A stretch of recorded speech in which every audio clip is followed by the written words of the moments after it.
আসসালামু আলাইকুম রহমতুল্লাহি ওয়া বারাকাতুহু।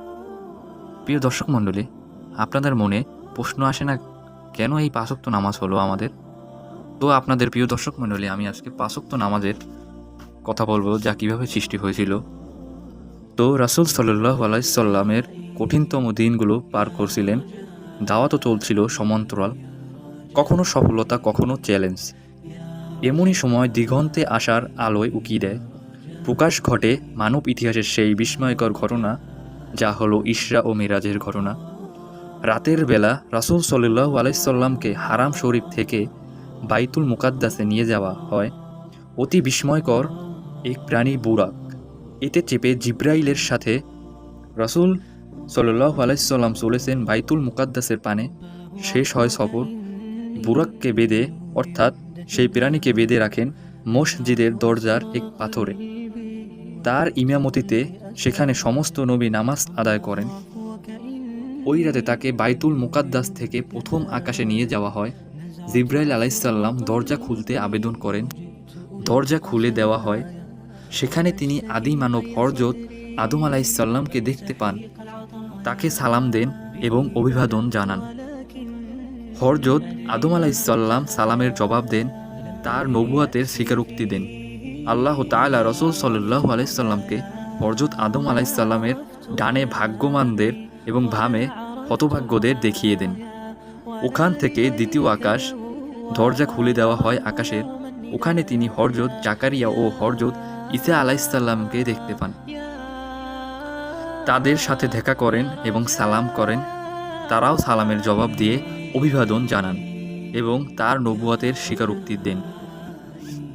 অতঃপর নিয়ে যাওয়া হয় তৃতীয় আকাশে। দেখা হয় হযরত ইউসুফ আলাইহিসসালামের সাথে। তিনি তাকে সালাম দেন। হযরত ইউসুফ আলাইহিসসালাম সালামের জবাব দেন, অভিবাদন জানান এবং নবুয়াতের স্বীকারোক্তি দেন। অতঃপর সেইম আবার চতুর্থ আকাশে নিয়ে যাওয়া হয়। ওখানে হযরত ইদ্রিস আলাইহিসসালামকে দেখতে পান। তাকে সালাম দেন।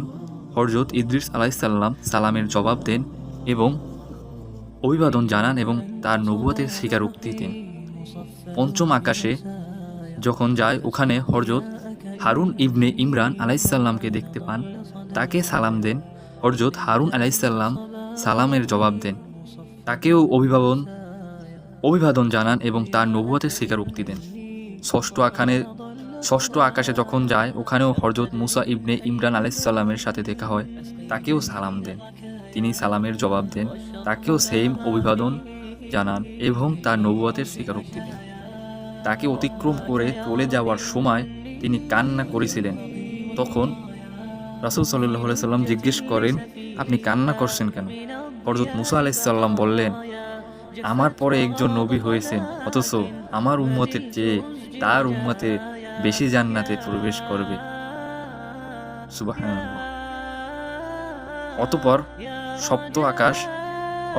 সপ্তম আকাশে হযরত ইব্রাহিম আলাইহিস সালামকে দেখতে পান। তাকে সালাম দেন। তিনি সালামের জবাব দেন, অভিবাদন জানান এবং তারও নবুয়তের স্বীকারোক্তি দেন। এরপর রাসূল সাল্লাল্লাহু আলাইহি সাল্লামকে সিদরাতুল মুনতাহায় নিয়ে যাওয়া হয়।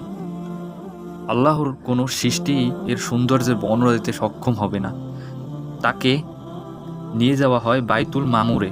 ওখানে প্রতিদিন 70,000 ফেরেশতা জিয়ারত করে, যারা আর কখনো সেই সুযোগ পায় না। এরপর রাসূল সাল্লাল্লাহু আলাইহি সাল্লামকে জান্নাতে প্রবেশ করানো হয়।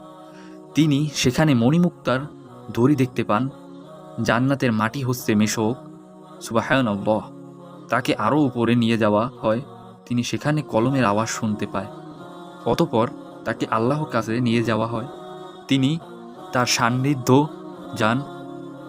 তিনি তখন আল্লাহর এতটা কাছে ছিলেন যে 1 বা 2 ধনুকের সমান দূরত্বে ছিলেন। আল্লাহ তাআলা তার প্রতি ওহী নাজিল করেন, 50 ওয়াক্ত নামাজ ফরজ করেন। তিনি যখন ফিরলেন, তখন হযরত মুসা আলাইহিস সালামের সাথে দেখা হয়। তিনি জিজ্ঞেস করলেন, আপনার প্রভু আপনাকে কি আদেশ করেছেন? হযরত মুহাম্মদ সাল্লাল্লাহু আলাইহি সাল্লাম তিনি বললেন, 50 ওয়াক্ত নামাজ। হযরত মুসা আলাইহিস সালাম বললেন, আপনার উম্মত তো পারবে না, আপনার প্রভুর কাছে গিয়ে কমিয়ে আনুন। হযরত মুহাম্মদ সাল্লাল্লাহু আলাইহি সাল্লাম জিবরাইলের দিকে তাকান, চোখে মুখে মনে হচ্ছিল তিনি তার কাছে পরামর্শ চাচ্ছেন। জিবরাইল আলাইহিস সালাম বললেন, আপনি যদি চান তবে তাই করুন নবী। হযরত জিবরাইল আলাইহিস সালাম তাকে নিয়ে আবার আল্লাহর কাছে গেলে 10 ওয়াক্ত নামাজ কমিয়ে দেওয়া হয়। তিনি নেমে আসার সময় আবার মুসা আলাইহিস সালামের সাথে দেখা হয়। রাসূল সাল্লাল্লাহু আলাইহি সাল্লাম বললেন, 10 ওয়াক্ত নামাজ কমানো হয়েছে। হযরত মুসা আলাইহিস সালাম বললেন, আরও কমিয়ে আনুন প্রিয় নবী। এভাবে বারবার যাওয়া আসা চলতেই থাকে। এক পর্যায়ে নামাজ থাকে 5 ওয়াক্ত, অর্থাৎ 5 ওয়াক্তে নামাজ চলে আসে। হযরত মুসা আলাইহিস সালাম তাকে আরও কমিয়ে আনতে বললেন। তিনি বলেন, আমি খুবই লজ্জিত, আর পারব না। আমি এতেই সন্তুষ্ট এবং মেনে নিলাম। রাসূল সাল্লাল্লাহু আলাইহি সাল্লাম দূরে চলে গেলে অদৃশ্যের আওয়াজ বলছিল, আমি আমার আদেশ বাস্তবায়ন করলাম, আমার বান্দাদেরকে সহজ করে দিলাম। আর এভাবেই 5 ওয়াক্ত নামাজ আমাদের উপর নাজিল হয়েছে। তো প্রিয় দর্শক মণ্ডলী, নামাজ বেহেশতের চাবি। তো আমরা 5 ওয়াক্ত নামাজ পড়ব আল্লাহকে খুশি করার জন্য, এবং ইনশাআল্লাহ সবাই জান্নাতে প্রবেশ করবো একদিন। আশা করি আপনারা ঘটনাটি বুঝতে পেরেছেন। তো একটি সাবস্ক্রাইব করে দেবেন।